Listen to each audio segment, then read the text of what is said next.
नमस्कार बच्चों, उम्मीद करता हूँ आप बढ़िया होंगे, मस्त होंगे। बच्चों, हम class 12th chemistry question bank solve कर रहे हैं और उसमें आज हम सॉल्व करेंगे unit 9 coordination chemistry, coordination compound, उप सहसंयोजक यौगिक। हमने डी और एफ ब्लॉक एलिमेंट पढ़ लिया है क्वेश्चन बैंक का, हमने सॉलिड स्टेट पढ़ लिया है, हमने यूनिट 6 धातु निष्कर्षण एवं उसके यौगिक वाला चैप्टर पढ़ लिया है, हमने बहुलक वाला पढ़ लिया है। चैनल पर जाइए और आप ढूंढिए। आज हम बात करेंगे, आज हम चर्चा करेंगे यूनिट 9 कोऑर्डिनेशन केमिस्ट्री, उप सहसंयोजक यौगिक के बारे में। ये जो सारी जो है आपको क्वेश्चन बैंक की हर यूनिट की आपको सॉल्यूशन मिलेंगे। प्लेलिस्ट में आपको जो है डिस्क्रिप्शन में दे दूंगा, तो हर एक यूनिट आप सिस्टमेटिक तरीके से देख सकते हो। अब बेटा आपके पास समय बहुत कम है, सिस्टमेटिक तरीके से पढ़िएगा, रेगुलर रहिएगा और ये जो वीडियो है ज़्यादा से ज़्यादा अपने दोस्तों को, अपने साथियों को शेयर कीजिएगा, जिससे सभी का भला हो पाए। चलिए, और ज़्यादा से ज़्यादा पढ़ने का तरीका होता है कि ज़्यादा से ज़्यादा आपस में क्या करिए, चर्चा कीजिए कि चलो आज मैंने कोऑर्डिनेशन केमिस्ट्री कंप्लीट कर लिया, मैंने डी और ए ब्लॉक एलिमेंट कंप्लीट कर लिया, चलो ये यूनिट तो कम से कम क्वेश्चन बैंक के क्वेश्चन तो कर लिए हमने, एक्स्ट्रा नहीं किए तो अभी क्वेश्चन बैंक के क्वेश्चन तो सारे सॉल्व कर लिए। इस तरीके से रोज़ माइंड सेट बनाना। चलिए बात करें हम अब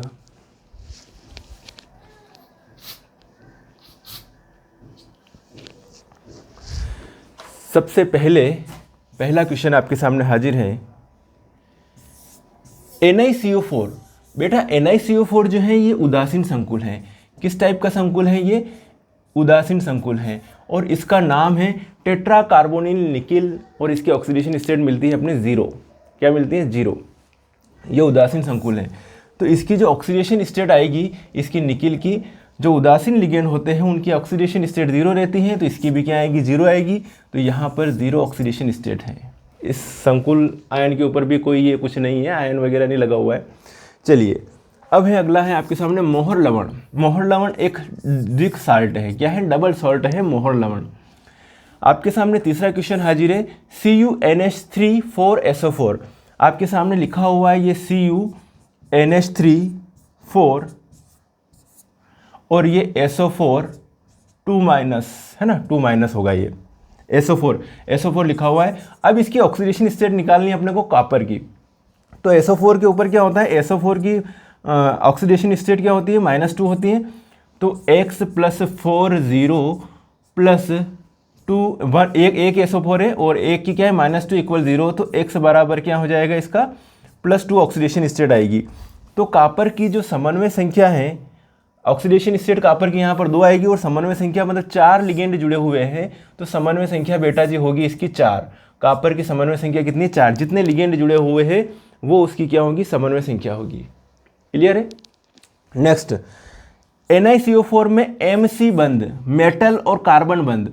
मेटल बोले तो मेटल यहाँ पर निकिल है और निकिल जो है गिरा हुआ है किससे?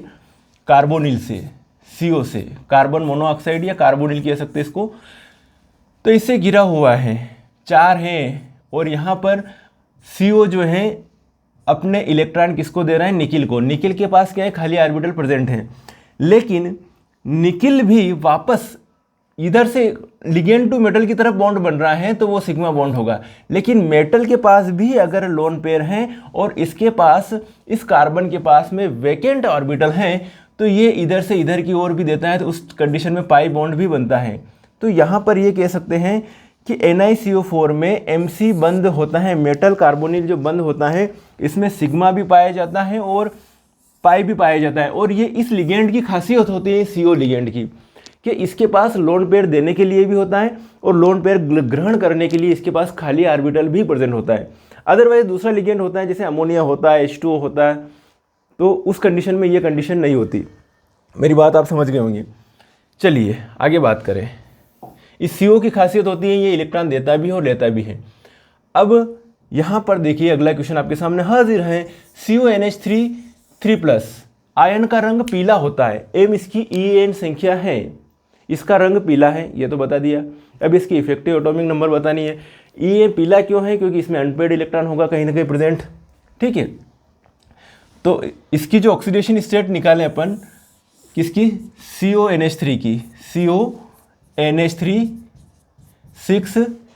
6 इसकी ऑक्सीडेशन स्टेट कितनी होगी, X + 6 अमोनिया है 0 इक्वल +3 लिखा, मतलब कितनी आ रही है, +3 ऑक्सीडेशन स्टेट आ रही है। मेरी बात ध्यान से सुनना, कोबाल्ट का होता है 27, तो लास्ट में अपन क्या लिखेंगे 3D7 और ये लिखा मैंने 4s2 कॉन्फ़िगरेशन, ये कोबाल्ट का हो गया। अब कोबाल्ट में 3+ है, 3+ का मतलब हो रहा है, मतलब 3+ का मतलब हो गया 3 इलेक्ट्रॉन कम हो गए, तो 3D6 और 4s0, तो 3 इलेक्ट्रॉन कम हो गए, तो 27 इलेक्ट्रॉन थे पहले, तो 27 - 3, मेरी बात सुना, 27 - 3, 27 - 3 कितने, 24, तो केंद्रीय धातु परमाणु के पास कितने इलेक्ट्रॉन है, 24, तो इसके पास इलेक्ट्रॉन हो गए। और एक लिगेंड 2 इलेक्ट्रॉन दे रहा है, किसको, केंद्रीय धातु परमाणु को, तो कुल 6 लिगेंड है, तो 6 दूनी 12, तो 24 + 12 कितना होगा, 36, मतलब केंद्रीय धातु परमाणु के पास उपस्थित इलेक्ट्रॉनों की संख्या और उप सहसंयोजक बंध बनता है उस समय लिगेंड से प्राप्त इलेक्ट्रॉनों की संख्या कितनी है, इन दोनों के योग को क्या कहते हैं, इफेक्टिव एटॉमिक नंबर, प्रभावी परमाणु संख्या। ओके, तो 36 आ रही है। ओके, 36 आएगी इसकी, कि इसके पास तो कितने हैं, 27, कोबाल्ट के पास 37 रहते हैं, 3+ आ रहा है, कोबाल्ट 3+ कंडीशन में है, तो 3 इलेक्ट्रॉन कम हो गए, तो 27 में से 3 गए, तो 24 तो कोबाल्ट के पास इलेक्ट्रॉन है, और 6 लिगेंड है, तो 6 दूनी 12 ये हो रहे, तो टोटल 36 होगी इसकी प्रभावी परमाणु संख्या। ओके, मेरी बात आपको समझ में आई होगी।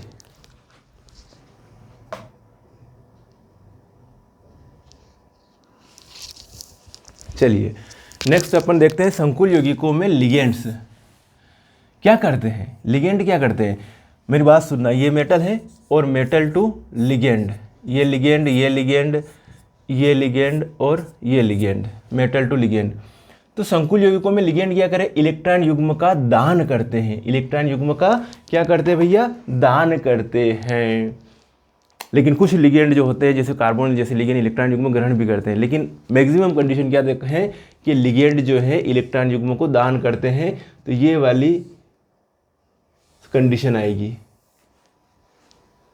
है ना, इलेक्ट्रॉन युग्म दान करते हैं। चलिए, निम्नलिखित में से कौन सा लिगेंड कीलेट बनाता है। कीलेट यौगिक मतलब ऐसा लिगेंड दे दो जो मेटल के साथ में क्या बने, साइक्लिक कंपाउंड बनाए। जैसे यहाँ पर एसीटेट का CH3COO माइनस है, अमोनिया है यहाँ पर NH3 है, साइनाइड है यहाँ पर CN माइनस है, और ऑक्जेलेट होता है COO माइनस COO माइनस, 2 जगह से। अब होगा क्या बेटा कि यहाँ पर मेटल है तो ये इधर से भी जुड़ रहा है और इधर से भी मेटल को लोन पेयर दे रहा है, इधर से भी ऑक्सीजन दे रहा है, इधर से भी ऑक्सीजन दे रहा है, तो ये साइक्लिक कंपाउंड बन गया। तो साइक्लिक कंपाउंड क्या कहलाता है, कीलेट कहलाता है। तो ऑक्जेलेट क्या बनाता है, कीलेट बनाता है। ये साइक्लिक कंपाउंड कैसे बनाएंगे, मेटल के साथ में नहीं बना पाएंगे, ये नहीं बना पाएगा, ये नहीं, ये नहीं, ये बनाएगा। तो निम्नलिखित में से कौन सा लिगेंड कीलेट बनाता है, तो भैया ऑक्जेलेट। मेरी बात समझ में आई, आगे बढ़े। चलिए भैया, अगला है आपके सामने क्वेश्चन हाजिर। सामान्यतः परमाणुओं का समूह लिगेंड के समान कार्य कर सकता है। सामान्यतः परमाणुओं का समूह लिगेंड के समान कार्य कर सकता है। कौन सा समूह परमाणुओं का लिगेंड के जैसा काम करता है, तो इसके लिए शर्त है कि या तो फिर वो उदासीन हो। उदासीन बोले तो जैसे कि NH3 है, H2O है, ये क्या है, उदासीन लिगेंड है। या फिर ढेर सारे Cl minus, CN minus, OH minus, COO minus, COO minus, ये जो ऑक्जेलेट हैं, तो या तो फिर वो उदासीन अणु हो या ऋणावेशित आयन हो, तो वो लिगेंड जैसे होते हैं। तो यहाँ पर मैं कहूँगा डी वाला ऑप्शन सही है, डी वाला ऑप्शन सही है। ओके, चलिए नेक्स्ट आपके सामने हाजिर है नोवा क्वेश्चन। बेटा इनके आंसर तो कहीं भी मिल जाएंगे, लेकिन ये जो अभी मैं चर्चा कर रहा हूँ ये समझाने के लिए बहुत अच्छी चर्चा है। ओके, अगर ये वीडियो अगर ढंग से देखोगे हॉरिजॉन्टल पोजीशन पर रखकर, ईयरफोन लगाकर, तो आपको एग्ज़ाम में याद आएगा कि यार ये चीज़, कोई भी चीज़ चर्चा करने से ज़्यादा याद रहती है। देखने से ज़्यादा याद रहती है बजाय पढ़ने की। चलिए, तो यहाँ पर बात करें कि कुछ कंडीशन में जो मेटल जो जुड़ा रहता है वो एक तो सामान्य बंधों द्वारा जुड़ा रहते हैं। तो सामान्य बंधों को कहते हैं अपन आयनिक बंध। क्या कहते हैं? आयनिक बंध कहते हैं। ठीक है, कुछ कंडीशन में। और कुछ कंडीशन में जो जुड़ा रहता है, मेटल जो जुड़ा रहता है वो उपसहसंयोजक बंध से जुड़ा रहता है। जैसे ये उपसहसंयोजक बंध, यहाँ लिगेंड, यहाँ लिगेंड, तो ये है उपसहसंयोजक बंध, उपसहसंयोजक बंध। तो कुल मिला के मेटल और लिगेंड के बीच में दो प्रकार के बंध बन रहे हैं, एक तो उपसहसंयोजक बंध और एक बन रहा है आयनिक बंध। तो उपसहसंयोजी बंध को क्या कहा जाता है? द्वितीयक संयोजकता कहा जाता है। क्या कहा जाता है? द्वितीयक संयोजकता, याद रखना। और आयनिक बंध को क्या कहा जाता है? प्राथमिक संयोजकता है ये, है ना।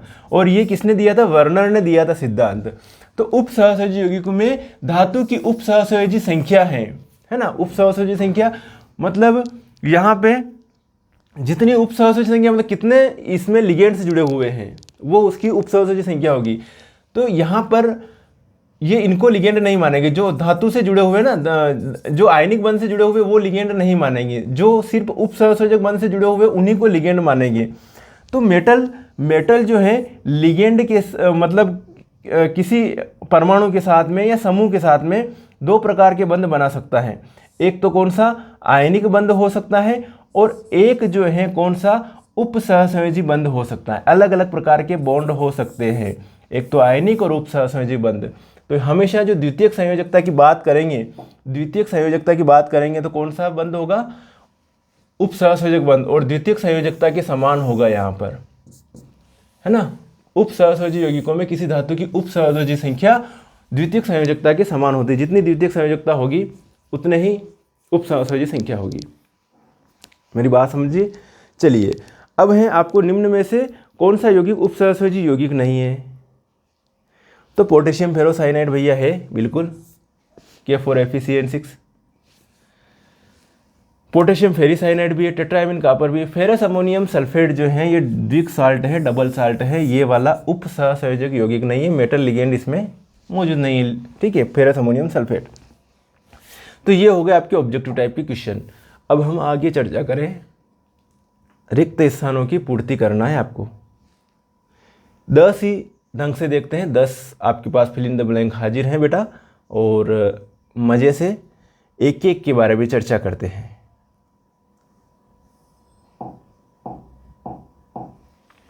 वे यौगिक जिनमें कार्बनिक समूह में कार्बन से जुड़ा रहता है।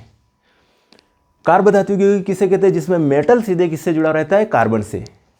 जैसे लिथियम, मेथिल लिथियम कार्बधातु यौगिक हैं। RMgX ग्रिग्नार्ड अभिकर्मक कहते हैं इसको। ये भी लिख सकता हूँ कि CH3Mg और ये Br।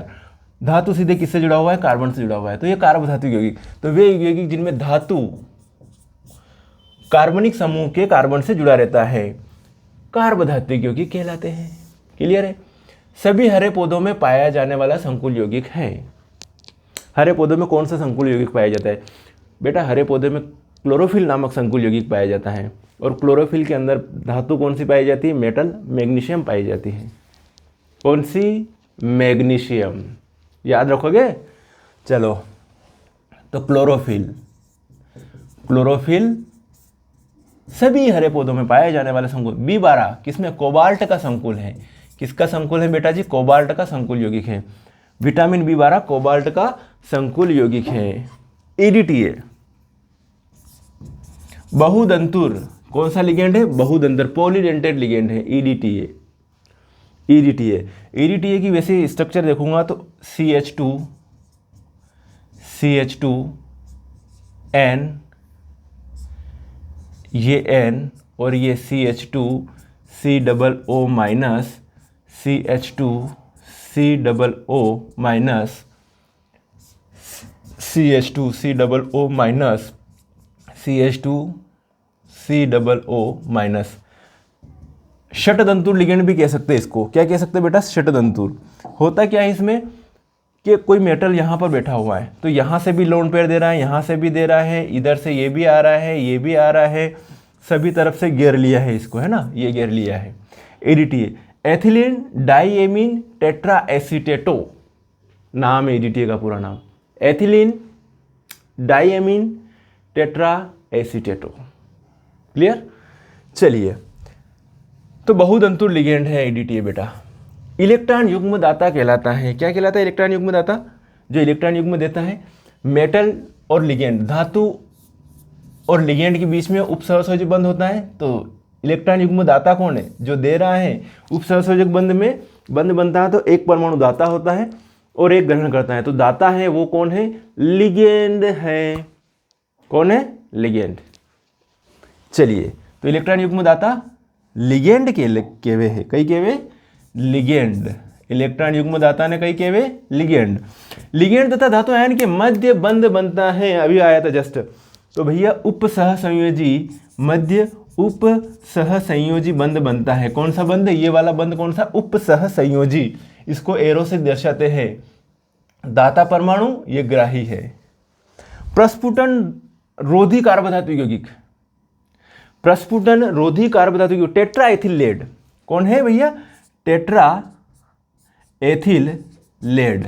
ये क्या है? प्रस्फुटन रोधी कार्बधातु यौगिक। इसका फार्मूला होगा C2H5 4Pb। ये टेट्रा एथिल लेड है। क्या है ये? टेट्रा एथिल लेड, प्रस्फुटन रोधी कार्बधातु यौगिक टेट्रा एथिल लेड। उप सहसंयोजकता का सिद्धांत दिया था किसने? वर्नर ने दिया था। किसने दिया था बेटा? वर्नर ने दिया था। फेरोसिन में 2 साइक्लोपेंटाडाइलिन रिंग के बीच कौन सा परमाणु होता है?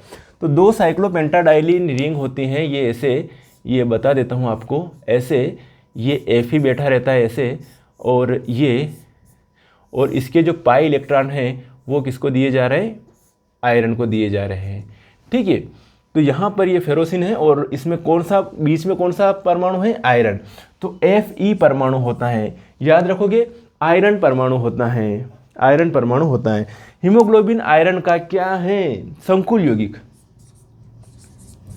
संकुल यौगिक है। हीमोग्लोबिन आयरन का संकुल यौगिक है।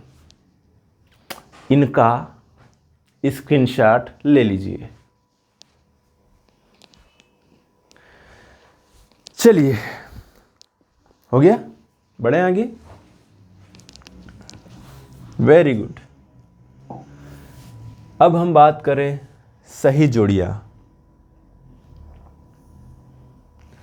एडीटीए अभी जस्ट आया था, कौन है भैया?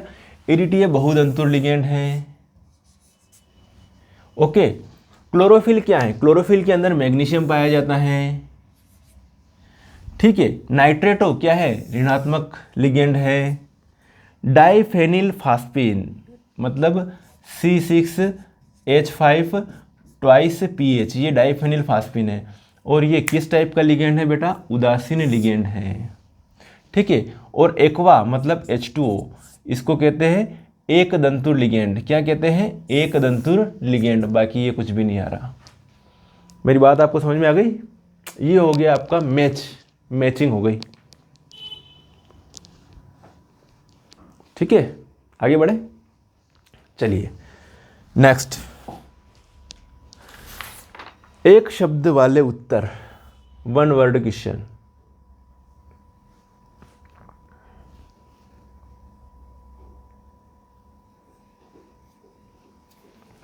देखो यहाँ खासियत है, एक दंतुर लिगेंड। एक दंतुर लिगेंड जितने जुड़े होंगे, जैसे कि Cn- है तो ये मेटल है, ये लिगेंड्स है ना। एक दंतुर लिगेंड, द्विदंतुर लिगेंड, त्रिदंतुर लिगेंड, जो भी हैं सभी एग्जाम्पल्स देख लिए होंगे आपने पहले। तो ये जो Cn साइनाइड जो है वो एक दंतुर लिगेंड है। तो यहाँ पर मेटल की जितने लिगेंड जुड़े हुए एक दंतुर, वो उसकी क्या कहलाएगी? उस संकुल यौगिक की उप सहसंयोजन संख्या या समन्वय संख्या। तो बेटा यहाँ पर क्या लिखूँ मैं? केंद्रीय धातु आयन से जुड़े एक दंतुर लिगेंड की संख्या कहलाती है उप सहसंयोजी संख्या। उप सहसंयोजी संख्या। मेरी बात सुनना, dichloro tetraammine platinum 4th ion, dichloro tetraammine platinum 4th ion का सूत्र लिखिए। इसका फार्मूला लिखना अपने को, डाइक्लोरो टेट्राएमीन। तो देखो यहाँ पर ये Cl2 लिखा, डाइक्लोरो, मेरी बात ध्यान से सुनना, डाइक्लोरो लिख दिया, टेट्राएमीन NH3 4 लिख दिया, और फिर क्या लिखा, प्लेटिनम, तो ये लिखा मैंने Pt, इसको ऐसे लिख देता हूँ, ठीक है। फिर लिखा मैंने Pt, और ऑक्सीडेशन स्टेट कितनी है, 4, तो 2 तो इसके कारण हो जाएगी, और यहाँ पर 2+ लगा दूँ, ये 4 ऑक्सीडेशन स्टेट हो गई, 4th आयन हो जाएगा। Dichloro tetraammine platinum 4th ion का सूत्र है ये, क्या लिखा मैंने, डाइक्लोरो, ये Cl2 डाइक्लोरो हो गया, टेट्राएमीन मतलब सॉरी ये NH3 कितने हैं, NH3 4, और फिर क्या लिखा हुआ, प्लेटिनम, और फिर 4th आयन, मतलब यहाँ पे 2+ ऑक्सीडेशन स्टेट आ जाएगी। 4th आयन मतलब इसमें जो अगर लिखेंगे ना अपन, तो ऑक्सीडेशन स्टेट कितनी आएगी, 4। कैसे आएगी, इसकी मान ली X + 2 × -1 प्लस अमोनिया की 0 होती है, तो 4 × 0 बराबर ऊपर जो लिखी हुई है वो उधर लिखी रहती है +2, ठीक है। तो ये जो -2 है, तो X बराबर उधर जाएगा तो +2, तो +2 और +2 तो कितने आ जाएगी, +4, तो ये +4 ऑक्सीडेशन स्टेट दे रखी है यहाँ पे। तो PtCl2 NH3 4 2+। आगे बढ़े, राजी, चलो सब राजी खुशी। आगे हमारा क्वेश्चन है ये बेटा, यदि संकुल आयन ऋणायनिक हैं तो केंद्रीय धातु परमाणु के नाम के आगे क्या लगेंगे। यदि ऋणायनिक है संकुल आयन तो केंद्रीय धातु परमाणु का नाम बिगाड़ देंगे, नाम बिगाड़ देंगे। क्या लिखेंगे, 8, उसके नाम के पीछे क्या लिखेंगे, 8। जैसे कोबाल्ट है तो कोबाल्टेट, निकिल है तो निकलेट, आयरन है तो फेरेट, ठीक है, बोरान है तो बोरेट, 8 लगा देंगे उसके पीछे नाम के अंत में। क्लियर है। चलिए, वे यौगिक, योगशील यौगिक जो क्रिस्टल जालक के रूप में स्थायी होते हैं किंतु जलीय विलयन में अपने यौगिक में टूट जाते हैं, पूरी तरह से वियोजित हो जाते हैं। तो जब आप द्विक लवण और संकुल लवण में डिफरेंस पढ़ोगे तो ये वाली बात क्लियर हो जाएगी। तो पूरे सभी आयनों में डिवाइड हो जाते हैं, तो वो द्विक लवण पूरी तरह से आंशिक रूप से वियोजित होते हैं, उन्हें हम कहते हैं संकुल यौगिक। तो यहाँ पर बेटा जी आपका जो सही आंसर है द्विक लवण, द्विक लवण होगा, डबल सॉल्ट। वे आणविक या योगशील यौगिक जिनका अस्तित्व जलीय विलयन या विलायक के विलयन में भी विद्यमान रहता है, तो वो हो गए संकुल यौगिक। जिनका अस्तित्व रहता है, पूरी तरह से वियोजन नहीं होता, तो वो कहलाते हैं संकुल यौगिक। क्लियर है। आगे बढ़े, संकुल यौगिक। चलो, लिगेंड में वह विशिष्ट परमाणु जो वस्तुतः इलेक्ट्रॉन युग्म दाता कहलाता है। लिगेंड में वह विशिष्ट परमाणु जो वस्तुतः इलेक्ट्रॉन युग्म दाता कहलाता है, उसको क्या कहेंगे भैया, दाता कहलाता है। इलेक्ट्रॉन युग्म तो उसी को क्या कहते हैं, दाता परमाणु, डोनर एटम, दाता परमाणु कह देंगे उसको। धातु या धातु आयन के साथ संयोजन का जब कोई बहुतंतुर लिगेंड चक्रीय संरचना वाला अणु बनाता है। कीलेट की डेफिनेशन आ गई है। कीलेट किसे कहते हैं, तो कीलेट की डेफिनेशन लिखी हुई है कि धातु या धातु आयन के साथ संयोजन कर जब कोई बहुतंतुर लिगेंड चक्रीय संरचना वाला अणु बनाता है तो कहलाता है, उसे कहेंगे कीलेट। कीलेट की डेफिनेशन है ये। जैसे ये मेटल है, ये COO-, COO-, ये इधर से ये दे रहा है लोन पेयर, ये दे रहा है, ये साइक्लिक कंपाउंड बन रहा है। ये COO-, COO-, ये इधर से दे रहा है, एक चक्र ये बन रहा है, ऑक्सिलेट कीलेट बनाता है, EDTA कीलेट बनाता है मेटल या मेटल आयन के साथ मिलकर। चलिए, तो क्या लिखा आपने बेटा, कीलेट। नेक्स्ट, केंद्रीय धातु आयन तथा उससे जुड़े हुए लिगेंड को एक बड़े कोष्ठक के अंदर रखते हैं, उसको कहते हैं, जैसे किसी बड़े कोष्ठक में कहते हैं ना, जैसे ये लिखा मैंने K4FeCN6 है ना, पोटेशियम हेक्सासाइनोफेरेट सेकंड नाम है इसका संकुल यौगिक का। अब इसमें जो बड़े कोष्ठक में जो लिखा हुआ है, इसी को क्या कहूँगा मैं, इसी को, ये जो वाला क्षेत्र है इसको कहूँगा मैं उप सहसंयोजन क्षेत्र। क्या कहूँगा, उप सहसंयोजन क्षेत्र कहलाता है। क्या कहलाता है, उप सहसंयोजन क्षेत्र कहलाता है। क्लियर है। अब अगला क्वेश्चन आपके सामने हाजिर है बेटा कि उप सहसंयोजन संख्या 6 वाले संकुल, जब 6 है उप सहसंयोजन संख्या मतलब 6 लिगेंड जुड़े हुए हैं। कितने लिगेंड जुड़े हुए हैं? 6 लिगेंड। कितने? 6 लिगेंड जुड़े हुए हैं। तो उस कंडीशन में वो जो संकुल यौगिक की जो आकृति जो होगी वो कैसी होगी बेटा जी? वो उसकी आकृति होगी अष्टफलकीय। कैसी होगी? अष्टफलकीय, ऑक्टाहेड्रल शेप होगा। कैसा होगा? ऑक्टाहेड्रल। 8 फलक दिखेंगे उसमें, अष्टफल की आकृति होगी। तो लिख लो यहाँ पर, लिख लेते हैं। आप कह रहे तो क्या होगा इसका आंसर? अष्टफलकीय। अष्टफलकीय। आगे बढ़े। वर्नर की प्राथमिक संयोजकता से निर्मित बंध, अभी बताया था वर्नर की द्वितीयक संयोजकता से तो निर्मित बंध उपसहसंयोजी बंध है, और प्राथमिक संयोजकता से निर्मित बंध आयनिक बंध या विद्युत संयोजी बंध। तो यहाँ पे लिख लूँ मैं विद्युत संयोजी बंध। विद्युत संयोजी बंध। बेटा क्लियर हुआ? एक एक चीज मैं आपको क्लियर करवाऊंगा, टेंशन नहीं लेना। एक एक चीज, कोई भी आपके लिए कोई भी क्वेश्चन में छुड़वाऊंगा नहीं, सारे क्वेश्चन में करवाऊंगा इसके। तो ये तो हो गए वन वर्ड वाले, मैच हैं, और फिल इन द ब्लैंक भी हो गए, और एमसीक्यूज मल्टीपल चॉइस क्वेश्चन भी हो गए। चलिए अब आगे बढ़ते हैं। हाँ चलिए, निम्नलिखित प्रश्नों के उत्तर 30 शब्दों में देना है आपको। 30 शब्दों में।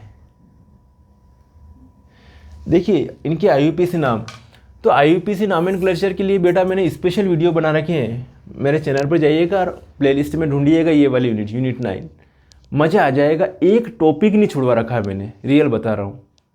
सारे टॉपिक मैंने सभी करवा रखे हैं, बस आपको मेहनत करनी पड़ेगी ढूंढने के लिए। प्लेलिस्ट में से मिल जाएगा सारे, मतलब 12-13 वीडियो बना रखे हैं। तो K3Fe6, K3Fe6, तो इनके आईयूपीएसी नामकरण से पहले हमने केंद्रीय धातु परमाणु की हमें ये मालूम होना चाहिए। क्या होना चाहिए? ऑक्सीकरण संख्या। देखो इसकी ऑक्सीडेशन स्टेट निकालेंगे। किसकी?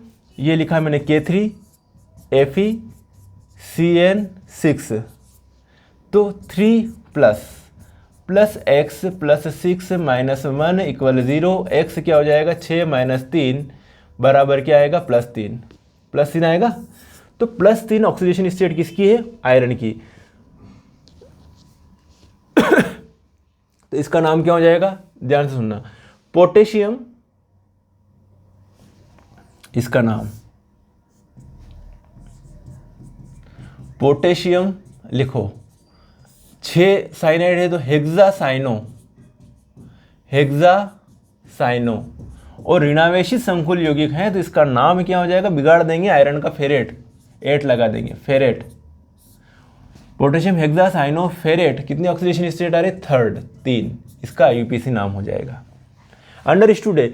यहाँ पर पोटेशियम जो है 4 हो जाते तो ऑक्सीडेशन स्टेट 2 हो जाती, यहाँ 2 हो जाते पोटेशियम तो ऑक्सीडेशन स्टेट यहाँ पर 4 आ जाती, यहाँ 3 है तो ऑक्सीडेशन स्टेट कितनी आ रही? 3। फार्मूले से अपन निकालेंगे तो इसका नाम क्या हो जाएगा? K2PdCl4। इसमें PD की, पैलेडियम की ऑक्सीडेशन स्टेट कितनी आ रही है? 2 आ रही है। कैसे आ रही है? ये देखो बता देता हूँ। K2PdCl4 2 + 1 + x + 4 - 1 0।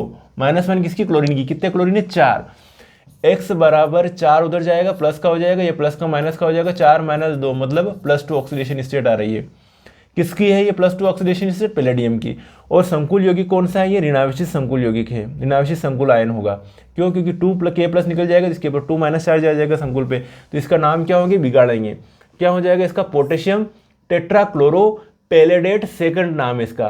पोटेशियम टेट्राक्लोरो पैलेडेट सेकंड नाम है इसका।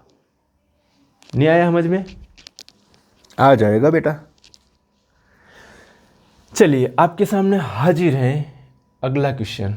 स्क्रीनशॉट लेते जाना। अगला है आपके सामने, निम्नलिखित उपसहसंयोजी यौगिकों के सूत्र लिखना है आपको। क्या लिखना है? सूत्र लिखो। तो पोटेशियम, ये लिखा पोटेशियम, भले पहले सिर्फ K लिखो। कि ये के लिख दिया। फिर क्या बोल रहे हैं कि टेट्रा साइनो लिख लो, तो टेट्रा साइनो CN, ये टेट्रा हो गया, और निकिलेट NI हो गया। और कितनी ऑक्सीडेशन स्टेट दे रखी है यहाँ पर, 2 दे रखी है।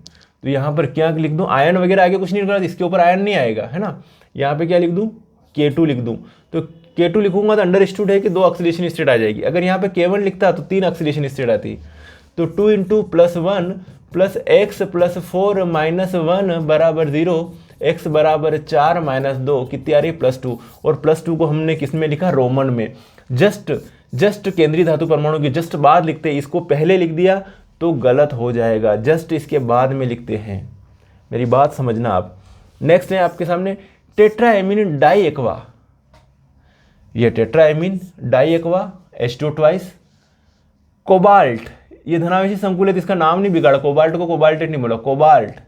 और थर्ड क्लोराइड, थर्ड है, 3 ऑक्सीडेशन स्टेट आएगी इसकी कोबाल्ट की, और क्लोराइड। तो देखो X + 4 है, 0 ऑक्सीडेशन स्टेट अमोनिया उदासीन है, प्लस H2O की भी 0 होगी, 2 H2 है, 0 ऑक्सीडेशन स्टेट, प्लस 3 × -1 = 0। तो x बराबर क्या आ जाएगा, +3, और +3 ये लिख रखा, और फिर क्लोराइड लिख दिया। 2 क्लोरीन होते तो 2 आ जाता, 1 होता तो 1 आ जाती ऑक्सीडेशन स्टेट। 3 क्लोरीन है, 3 ऑक्सीडेशन स्टेट आ गई। नहीं आया समझ में, आ गया।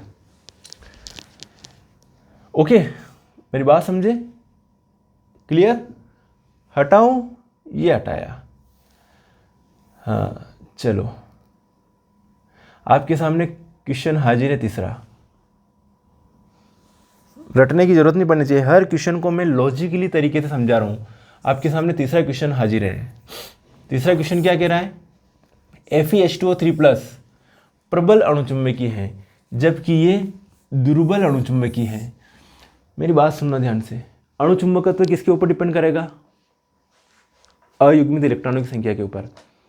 जितने ज़्यादा किसी संकुल आयन के पास में या किसी आयन के पास में अनपेयर्ड इलेक्ट्रॉन होंगे, वो उतना ही ज़्यादा क्या होगा, अणुचुंबकीय होगा। चुंबकीय गुण में अणुचुंबकीय और प्रतिचुंबकीय प्रॉपर्टी पढ़ते हैं। तो अणुचुंबकीय मतलब उसमें अनपेयर्ड इलेक्ट्रॉन है, जितने ज़्यादा अनपेयर्ड इलेक्ट्रॉन होंगे वो उतना ज़्यादा अणुचुंबकीय होगा। और प्रतिचुंबकीय मतलब उसमें अनपेयर्ड इलेक्ट्रॉन नहीं है, सारे इलेक्ट्रॉन कौन से, पेयर्ड इलेक्ट्रॉन है। चलिए, तो Fe की बात करें सबसे पहले। Fe ध्यान से सुनना, ये लिखा मैंने FeH2O6 मेरी बात सुनना ध्यान से, FeH2O6 बहुत काम की बात बता रहा हूँ। तो यहाँ पर Fe की ऑक्सीडेशन स्टेट कितने, 3 है, कितनी है, 3 है बेटा। तो यहाँ पर Fe का जो इलेक्ट्रॉनिक कॉन्फ़िगरेशन लिखूंगा, लास्ट में क्या लिखूंगा, 3d6 और 4s2। जब मैं Fe3+ का लिख रहा हूँ, Fe3+ का, तो 3 इलेक्ट्रॉन कम हो गए, तो क्या लिखूंगा लास्ट में, 3d5 और 4s2। यहाँ 4s0। यहाँ इलेक्ट्रॉनिक कॉन्फ़िगरेशन समझ लेना, वो तो लिखना ही है कि 1s2 2s2 2p6 3s2 3p6 तक तो आएगा ही। फिर लिख रहा हूँ मैं आगे, डायरेक्ट लिख रहा हूँ समझाने के लिए। अब यहाँ पे क्या है, प्रबल अणुचुंबकीय है ना, प्रबल अणुचुंबकीय है। तो यहाँ पर प्रबल अणुचुंबकीय मतलब इसके पास ज़्यादा अनपेयर्ड इलेक्ट्रॉन है ना, क्या है इसके पास, ज़्यादा अनपेयर्ड इलेक्ट्रॉन होंगे इसके पास। मेरी बात सुनना, तो ये जो है प्रबल अणुचुंबकीय है। तो D5, ये D5 1 2 3 4 5, और ये आगे खाली पड़े हुए हैं, ठीक है। और ये जो है आगे D, मेरी बात सुनना आराम से।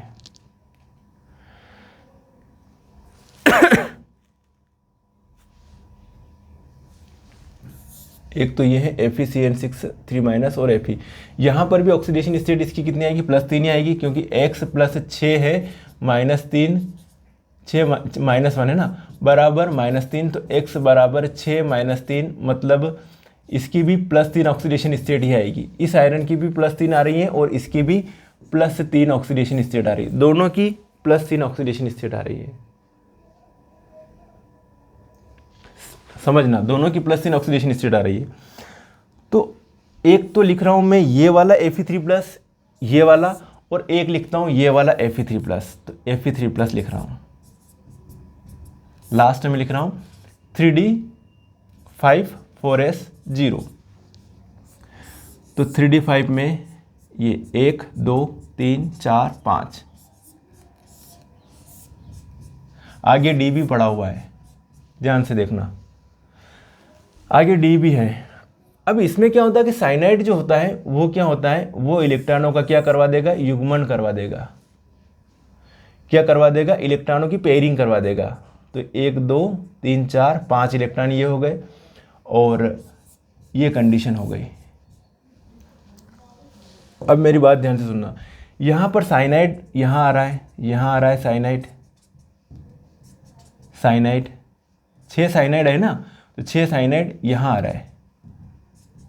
तो यहाँ पर इसमें जो हाइब्रिडेशन होगा वो होगा कौन सा, D2sp3, D2sp3 हाइब्रिडेशन होगा। और यहाँ पर जो हाइब्रिडेशन होगा इसमें ये वाले ज़्यादा अनपेड इलेक्ट्रॉन रह गए।